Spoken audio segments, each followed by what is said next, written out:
Should Mercedes Benz have sold the 300 SLR Uhlenhaut Coupe?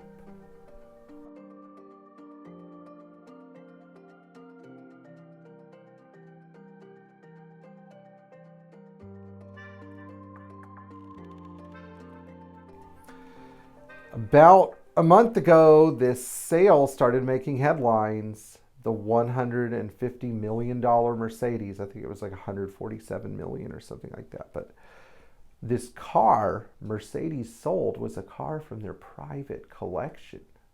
Never happens. They don't sell anything. And this is like one of two Uhlenhaut coupes. Now, what was the 300 SLR Uhlenhaut Coupe?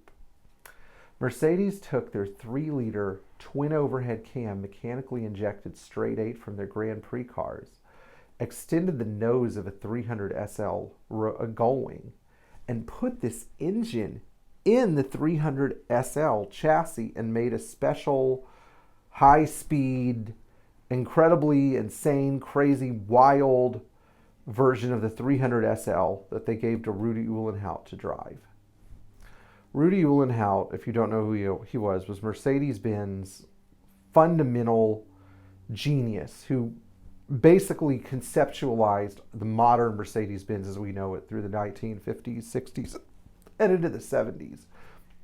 Cars like the 116, the 108, the 107, the 114, the 115, the 113. All of these cars' mechanical underpinnings were visualized and manifested by Rudi Uhlenhaut's firm hand in the engineering department.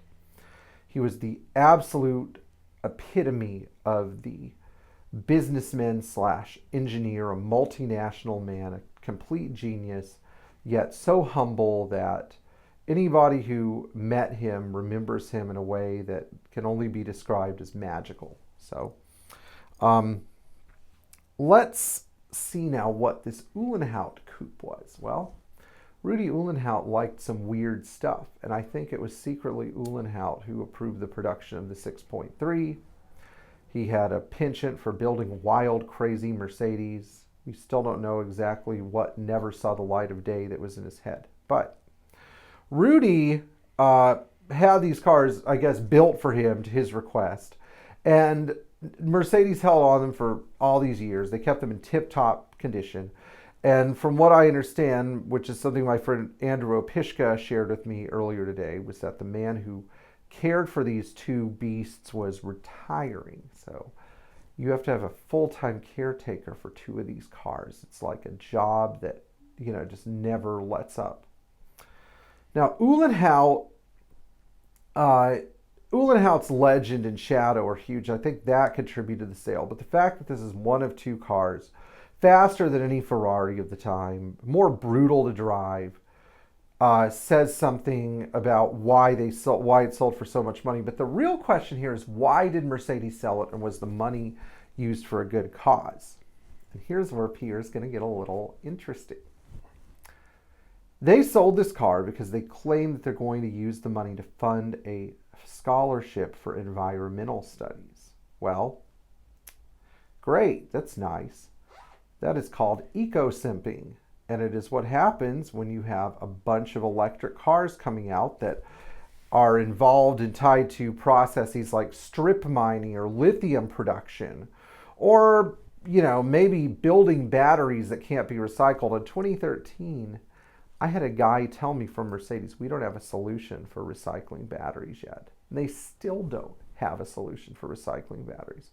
Why? Because that's somebody else's problem. We just need to make the battery operated car and it'll be fine. It's like when you go to the store and you come home with a plastic bag and you put the plastic bag in the trash can. You're like, let somebody else worry about it. They're hoping that somebody else will figure out the recycling process for the battery.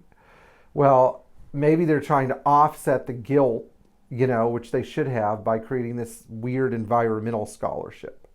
I don't know. I mean, all these companies going carbon neutral is great or fine. I'll keep my carbon neutral car that already exists. But this is like another example of Mercedes' poor leadership decision. And what I see in the future is with Mercedes claiming that, if you call any Mercedes dealer, there's like a guy with a really salesy voice.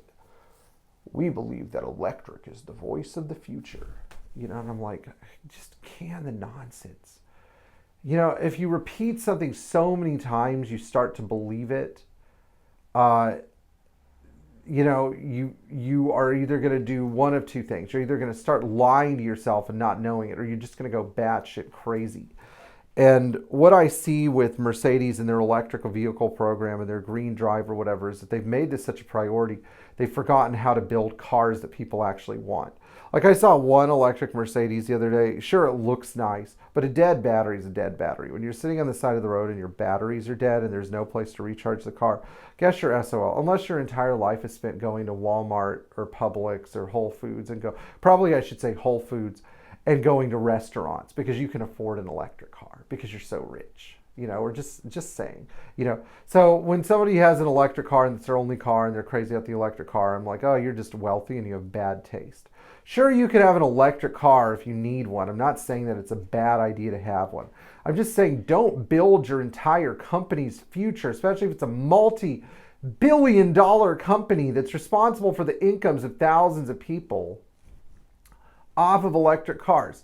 I mean, let's get real here. Nobody is going to want a Formula One car that doesn't have a high revving gasoline engine. Like an electric Formula One car is like as boring as like a little Matchbox card. Nobody's going to want a heavy earth mover powered by an electric motor. When you're like in freezing temperatures in the Arctic and you're trying to mine barium or something, or plutonium or sodium nitrite, or move like a huge rock somewhere, you don't want to be at the mercy of a battery. You're going to need a diesel engine. I mean, the diesel engine is the only engine that gets the job done. Let's face it. Anytime something needs to move, it's either going to be a jet engine or a diesel engine. Nobody wants electric. Nobody wants gasoline in that department. They just don't. Why? Because they're useless. They can't get the job done. Show me a battery-operated vehicle that can move something like 150 tons of earth in its dump bed.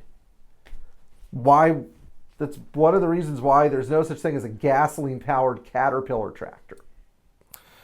Anyway, just so you know, this is what Mercedes thinks is going to happen. And this car is like a sign of somebody's bad, this car being sold is a sign of somebody's bad, stupid corporate decision, which they're probably going to regret later. And who knows, it may even be an engineered sale that was made to look good publicly, but the car technically still belongs to the company.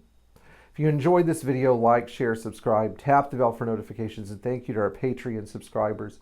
We really hope that you get something meaningful out of this channel, and take great care of your classic Mercedes, because you can't buy another one. There's never going to be a good car. If you're waiting for the day when there's going to be another 123, it's not coming.